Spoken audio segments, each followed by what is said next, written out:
England में कोई culture है नहीं। मैं ऑफेंड नहीं करना चाहती हूँ, लेकिन एक्चुअली भारतीय कल्चर जो इतना ऐतिहासिक है, पौराणिक है, उसे कल्चर बोलते हैं। कल्चर आजकल है नहीं।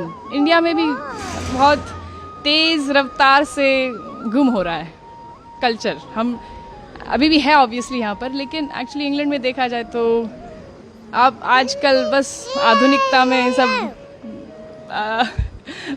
पड़े हैं, और उसमें देखा जाए तो माता पिता को रखना, फैमिली यूनिट होना, ये सब बाकी नहीं रहा। अब तो बहुत कम लोग इसमें मानते हैं, तो इसलिए हम वापस आते रहते हैं कि कल्चर थोड़ा महसूस हो।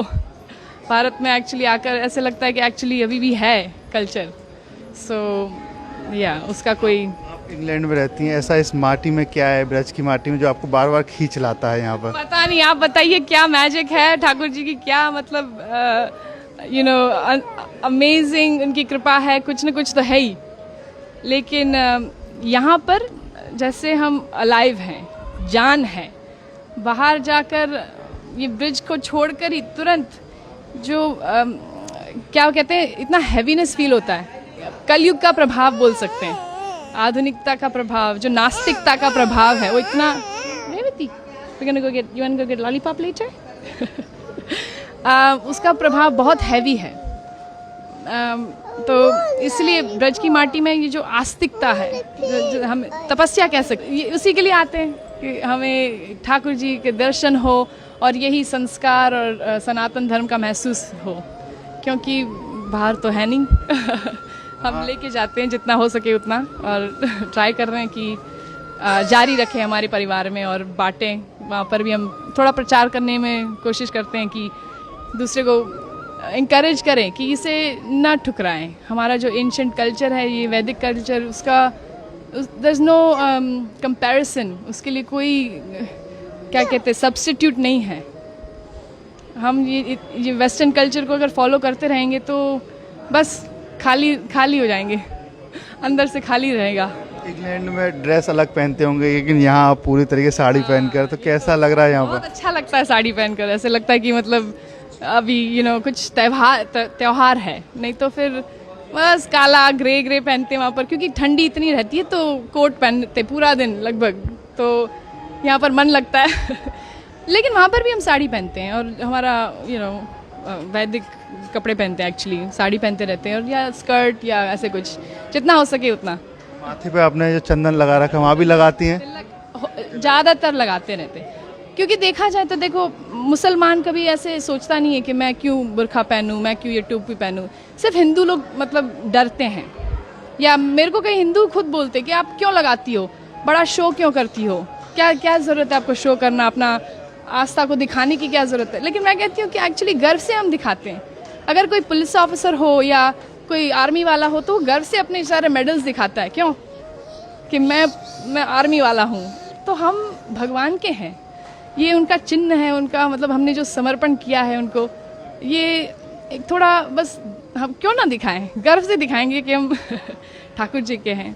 उससे मतलब प्रोटेक्शन मिलता है ऑनेस्टली। मतलब ऐसे सिर्फ दिखावे के लिए नहीं है कि लगाया हुआ है, कि भगवान हमारे साथ है, वो तो है ही हमेशा। लेकिन थोड़ा जैसे हम सिंदूर लगाते हैं अपने पति के लिए, तो भगवान के लिए क्यों ना लगाए, और वो उससे इंटीमेसी लगती है भगवान के साथ, तो उस प्रोटेक्शन भी बहुत महसूस होता है कि नेगेटिवता मतलब जो नेगेटिव है वो एनर्जी थोड़ा दूर रहे। क्या करती हैं आप इंग्लैंड में, क्या काम करते हैं? मैं एक्चुअली पार्ट टाइम, मेरे चार बच्चे हैं, आज दो घर पे अभी, और तो पार्ट टाइम मैं संस्कृत पढ़ाती हूँ उन्हीं के स्कूल में।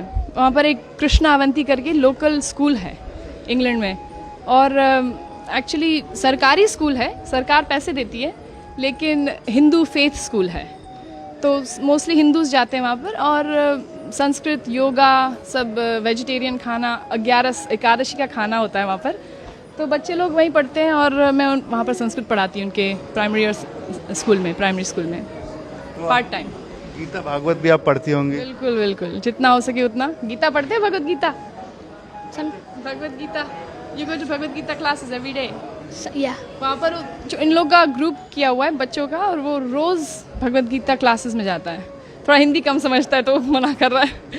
तो कोई आपको भजन या कोई याद है कुछ गा सके? भजन भजन तो आई मीन आज रामनवमी है तो Raghupati Raghav you want to sing with me Rohan? Ramnavami है, श्री राम जी को याद करें। सॉरी हाँ, you want to sing with me? Raghupati Raghav Raja Ram, पतित पावन सीताराम। बोलो रघुपति राघव राजा राम, पतित पावन सीताराम। जय हो। जय हो, हरे कृष्णा। देखिए बात करें इंग्लैंड की, वहाँ बड़ी बड़ी बिल्डिंग है, यहाँ पर सिर्फ धार्मिकता है, तो कुछ अलग लगता है? तो बड़ी बड़ी इमारतें हैं विदेश में, लेकिन उसका क्या फ़ायदा अगर दिल छोटा हो, मन में शांति ना हो, अंदर सुख ना हो, हृदय में मतलब प्रेम ना हो। तो ये एक्चुअली ये सारी जो चीज़ें हैं, प्रेम और निर्मलता, और ये एक्चुअली सिर्फ भगवान में वो जो हम तपस्या करते हैं, दया दान, ये सब क्वालिटीज़ कल्टिवेट करते हैं, वो इसी तरह आ सकता है। ये कल्चर से, वैदिक कल्चर से ही आ सकता है एक्चुअली। देखा जाए किसी की सेवा करें, थोड़ा ह्यूमिलिटी प्रैक्टिस करें, नहीं तो फिर ये बड़ी बड़ी इमारतें फिर उससे क्या कुछ काम के नहीं है। वन सेंस काम के है, लेकिन फिर उसका इस्तेमाल दुरुपयोग होगा।